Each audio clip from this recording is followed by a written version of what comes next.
ಆತ್ಮೀಯ ಬಂಧುಗಳೇ, ಮಹಾಭಾರತ ಉದ್ಯೋಗ ಪರ್ವ, ಇದರಿಂದ ಶಿಖಂಡಿಗೆ ಪುರುಷತ್ವ ಪ್ರಾಪ್ತಿಯಾಗುವ ವೃತ್ತಾಂತ.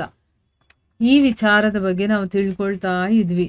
ಹೋದ ಭಾಗದಲ್ಲಿ ಶಿಖಂಡಿನಿ ಏನ್ ಮಾಡ್ತಾಳೆ, ಆ ವನದ ಒಳಗಡೆ ಹೋಗ್ತಾಳೆ. ಅಲ್ಲಿ ತುಂಬಾ ದಿನಗಳವರೆಗೂ ಏನೂ ತಿಂದೆ ಅವಳು ಅಲ್ಲೇ ಇರ್ತಾಳೆ. ತುಂಬಾನೇ ಒಣಗಿಸ್ಕೊಂಡ್ಬಿಟ್ಟಿರ್ತಾಳೆ ಅವಳ ಶರೀರವನ್ನ. ಆಗ ಸ್ಥೂಣಕರ್ಣ ಅನ್ನುವಂತಹ ಒಬ್ಬ ಯಕ್ಷ ಅವಳು ಮುಂದೆ ಬಂದು, ಏನಕ್ಕೋಸ್ಕರ ನೀನು ಈ ರೀತಿ ಅನುಷ್ಠಾನ ಮಾಡ್ತಾ ಇದೆಯಾ ಹೇಳು, ನಿನ್ನ ಕೆಲಸವನ್ನ ನಾನು ಮಾಡ್ಕೊಡ್ತೀನಿ ಅಂತ ಹೇಳ್ತಾಳೆ. ನಿನ್ನ ಕೈಯಲ್ಲಿ ಆಗಲ್ಲ ಅಂತಂದಾಗ, ಇಲ್ಲ ನನಗಾಗತ್ತೆ ಹೇಳು, ನಿನಗೆ ಕೊಡೋದಕ್ಕೆ ಯೋಗ್ಯ ಇಲ್ಲದೆ ಇರುವಂಥ ವಸ್ತುವನ್ನು ಕೂಡ ನಾನು ಕೊಡ್ತೀನಿ ಅಂತ ಎಲ್ಲ ಹೇಳಿದಾಗ ಅವಳು ತನ್ನ ಕಥೆಯನ್ನೆಲ್ಲ ಹೇಳಿಕೊಂಡು, ನನಗೆ ನೀನು ಪುರುಷತ್ವವನ್ನ ಪ್ರದಾನ ಮಾಡಬೇಕು, ನಾನು ಪುರುಷನಾಗಿ ಇರುವ ಹಾಗೆ ನೀನು ಮಾಡಬೇಕು. ದಶಾರ್ಣ ರಾಜ ನನ್ನ ನಗರದ ಹತ್ರಕ್ಕೆ ಬರ್ತಾ ಇದ್ದಾನೆ, ಅವನು ಬರೋದ್ರ ಒಳಗಡೆ ನೀನು ಈ ಕೃಪೆಯನ್ನ ನನಗೆ ಮಾಡಬೇಕು ಅಂತ ಕೇಳ್ಕೊಳ್ತಾಳೆ. ಆಗ ಯಕ್ಷ ಹೇಳ್ತಾನೆ, ನಿನ್ನ ಈ ಕೆಲಸ ಆಗ್ಬಿಡುತ್ತೆ ಬಿಡು, ಆದರೆ ಇದಕ್ಕೆ ಒಂದು ಷರತ್ತಿದೆ ಅಂತ ಹೇಳ್ತಾನೆ. ಏನು ಅಂತಂದ್ರೆ, ನಾನು ಕೆಲವು ಸಮಯಕ್ಕೋಸ್ಕರ ನಿನಗೆ ನನ್ನ ಪುರುಷತ್ವವನ್ನ ಕೊಡ್ತೀನಿ, ಆದರೆ ನೀನು ನನಗೆ ಒಂದು ಸತ್ಯ ಪ್ರತಿಜ್ಞೆಯನ್ನ ಮಾಡಬೇಕು. ಏನು, ನೀನು ಅದನ್ನ ಹಿಂದಿರುಗಿಸೋದಕ್ಕೆ ಮತ್ತೆ ಇಲ್ಲಿಗೆ ಬರ್ತೀನಿ ಅಂತ ನೀನು ಮಾತು ಕೊಡಬೇಕು.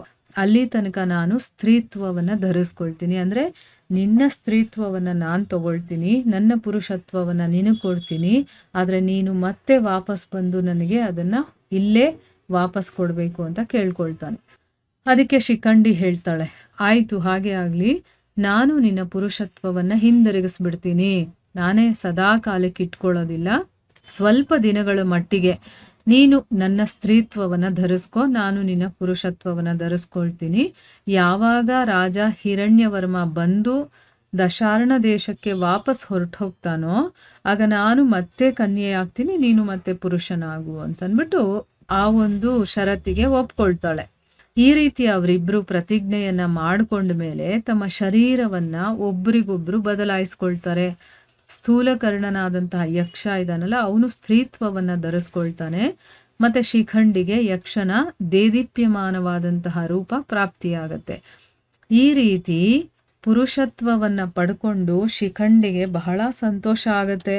ಮತ್ತೆ ಅವಳು ಪಾಂಚಾಲ ನಗರಕ್ಕೆ ತನ್ನ ತಂದೆಯ ಹತ್ತಿರಕ್ಕೆ ಬರ್ತಾಳೆ. ಈಗ ಅವಳು ಗಂಡಸಾಗಿರೋದ್ರಿಂದ ಇನ್ನು ಮುಂದೆ ಅವಳನ್ನ ಗಂಡಸಿಗೆ ಹೇಗೆ ಮಾತಾಡಿಸ್ಬೇಕು ಆ ರೀತಿ, ಯಾಕಂದ್ರೆ ಈಗ ಆ ಗಂಡಿನ ಶರೀರ ಬಂದಿದೆ. ಸೊ ಅವನು ತನ್ನ ತಂದೆಯ ಹತ್ರಕ್ಕೆ ಬರ್ತಾನೆ. ಈ ಘಟನೆ ಎಲ್ಲ ಹೇಗೆ ನಡೆದಿತ್ತೋ ಹಾಗೆ ತನ್ನ ತಂದೆ ದೃಪದನಿಗೆ ಬಂದು ಹೇಳ್ತಾನೆ. ಇದರಿಂದ ದೃಪದನಿಗೆ ತುಂಬಾ ಸಂತೋಷ ಆಗುತ್ತೆ. ಯಾಕೆಂದ್ರೆ ದೊಡ್ಡ ಅವನಿಗೆ ಪ್ರಾಬ್ಲಮ್ ಬಂದ್ಬಿಟ್ಟಿತ್ತು. ಈಗ ಮಗಳು ಮಗ ಆಗಿರುವಂತ ವಿಷಯವನ್ನ ತಿಳಿದು ದೃಪದನಿಗೆ ಸಂತೋಷ ಆಯ್ತು. ಅವನಿಗೆ ಮತ್ತು ಅವನ ಹೆಂಡತಿಗೆ ಭಗವಂತ ಶಂಕರ ಹೇಳಿದಂತ ಮಾತು ನೆನಪಾಯಿತು. ಅವನು ಏನ್ ಮಾಡ್ದ, ದಶಾರ್ಣ ರಾಜನ ಹತ್ರಕ್ಕೆ ಧೂತನನ್ನ ಕಳಿಸಿ ಹೇಳಿಸ್ತಾನೆ, ಏನು, ನೀವು ಸ್ವತಃ ಬಂದು ನೋಡಿ, ನನಗೆ ಮಗನೇ ಇರೋದು, ಯಾವ ವ್ಯಕ್ತಿ ನಿಮಗೆ ಸುಳ್ಳು ಹೇಳಿದಾನೋ ಗೊತ್ತಿಲ್ಲ, ಅದು ಒಪ್ಕೊಳ್ಳೋ ಅಂಥದ್ದಲ್ಲ, ನನಗಿರೋದು ಮಗನೇ ಅಂತಂದ್ಬಿಟ್ಟು ಧೈರ್ಯದಿಂದ ಈಗ ಹೇಳ್ಕೊಳ್ತಾ ಇದ್ದಾನೆ. ರಾಜ ದೃಪದನ ಸಂದೇಶವನ್ನ ಪಡೆದಿದ ತಕ್ಷಣ ದಶಾರ್ಣ ರಾಜ ಶಿಖಂಡಿಯ ಪರೀಕ್ಷೆ ಮಾಡೋದಕ್ಕೋಸ್ಕರ ಕೆಲವು ಯುವತಿಯರನ್ನ ಕಳಿಸ್ತಾನೆ. ನೋಡ್ಕೊಂಡು ಬನ್ನಿ, ಆ ರಾಜನ ಮನೆಯಲ್ಲಿ ಇರೋದು ಹುಡುಗಿನ ಹುಡುಗಾನ ಅಂತ ಅಂದ್ಬಿಟ್ಟು, ಅಂದ್ರೆ ನನ್ನ ಅಳಿಯನಾಗಿ ಇರೋದು ಹುಡುಗಿನ ಹುಡುಗಾನ ಅಂತ ನೋಡ್ಕೊಂಡು ಬನ್ನಿ ಅಂತ ಕಳಿಸ್ತಾನೆ. ಅವರು ಅವನ ವಾಸ್ತವಿಕ ರೂಪವನ್ನ ತಿಳ್ಕೊಂಡು ಬಹಳ ಸಂತೋಷ ಪಟ್ಕೊಂಡು ಎಲ್ಲ ವಿಷಯವನ್ನು ಹಿರಣ್ಯವರ್ಮನಿಗೆ ಹೇಳಿ, ರಾಜಕುಮಾರ ಶಿಖಂಡಿಯು ಪುರುಷನೇ ಆಗಿದ್ದಾನೆ ಅಂತ ಅಂದ್ಬಿಟ್ಟು ಹೇಳ್ತಾರೆ. ಆಗ ರಾಜ ಹಿರಣ್ಯವರ್ಮ ತುಂಬಾನೇ ಸಂತೋಷ ಪಟ್ಕೊಂಡು ದೃಪದನ ನಗರಕ್ಕೆ ಬರ್ತಾನೆ.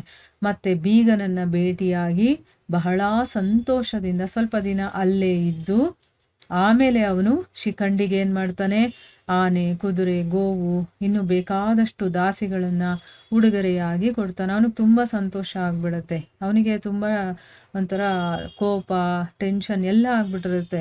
ತನ್ನ ಮಗಳಿಗೆ ಮದುವೆ ಆಗಿರೋದು ಒಂದು ಹೆಣ್ಣು ಜೊತೆನಾ ಅಂತಂದ್ಬಿಟ್ಟು, ಅಂದ್ರೆ ಮೋಸ ಮಾಡ್ಬಿಟ್ಟಿದ್ದಾರೆ ಅಂತೆಲ್ಲ ಯೋಚನೆ. ಒಂದು ಹೆಣ್ಣಿನ ತಂದೆಗೆ ಈ ರೀತಿಯ ಯೋಚನೆ ಬರೋದು ಸಾಮಾನ್ಯ ಅಲ್ವಾ. ಆದ್ರೆ ಅದು ತಪ್ಪಾಯ್ತು, ಅದು ನಿಜ ಅಲ್ಲ ಅನ್ನೋದು ಗೊತ್ತಾದ್ಮೇಲೆ ತನ್ನ ಅಳಿಯನನ್ನ ನೋಡಿದ್ಮೇಲೆ ತುಂಬಾ ಸಂತೋಷ ಆಗಿ ನಂತರ ಶಿಖಂಡಿಗೆ ಈ ಉಡುಗೊರೆಗಳನ್ನೆಲ್ಲ ಕೊಡ್ತಾನೆ. ದೃಪದನು ಕೂಡ ಅವನನ್ನ ತುಂಬಾ ಚೆನ್ನಾಗಿ ಸತ್ಕಾರ ಮಾಡ್ತಾನೆ. ಈ ರೀತಿ ಸಂದೇಹ ದೂರ ಆದಮೇಲೆ ಅವನು ಬಹಳ ಪ್ರಸನ್ನನಾಗ್ತಾನೆ. ಮತ್ತೆ ತನ್ನ ಮಗಳನ್ನ ಬೈದು ತನ್ನ ರಾಜಧಾನಿಗೆ ಹೊರಟೋಗ್ತಾನೆ. ಅವಳು ತಾನೇ ಈ ವಿಷಯವನ್ನು ಅವನವರೆಗೂ ಮುಟ್ಸಿದ್ದು. ಸೊ ಸುಳ್ಳು ವಿಷಯವನ್ನು ನನ್ನವರೆಗೂ ತಿಳಿಸಿದಾಳೆ, ಇವಳಿಂದ ನಾನು ಇಷ್ಟೆಲ್ಲ ಇವ್ರ ಮೇಲೆ ತಪ್ಪಾಗಿ ತಿಳ್ಕೊಬೇಕಾಯಿತು, ಮತ್ತು ನನ್ನ ಮನಸ್ಸಿಗೂ ಬೇಜಾರಾಯಿತು, ಇಷ್ಟೆಲ್ಲ ಕೋಪ ಮಾಡ್ಕೋಬೇಕಾಗಿ ಬಂತು, ಏನೇನೋ ಆಲೋಚನೆಗಳೆಲ್ಲ ಅವನ ಮನಸ್ಸಲ್ಲಿ ಬಂದ್ಬಿಟ್ಟಿರುತ್ತಲ್ಲ. ಅದಕ್ಕೋಸ್ಕರ ಈಗ ಮಗಳನ್ನ ಬೈದು ಅವನು ಮತ್ತೆ ರಾಜಧಾನಿಗೆ ವಾಪಸ್ ಹೊರಟೋಗ್ತಾನೆ.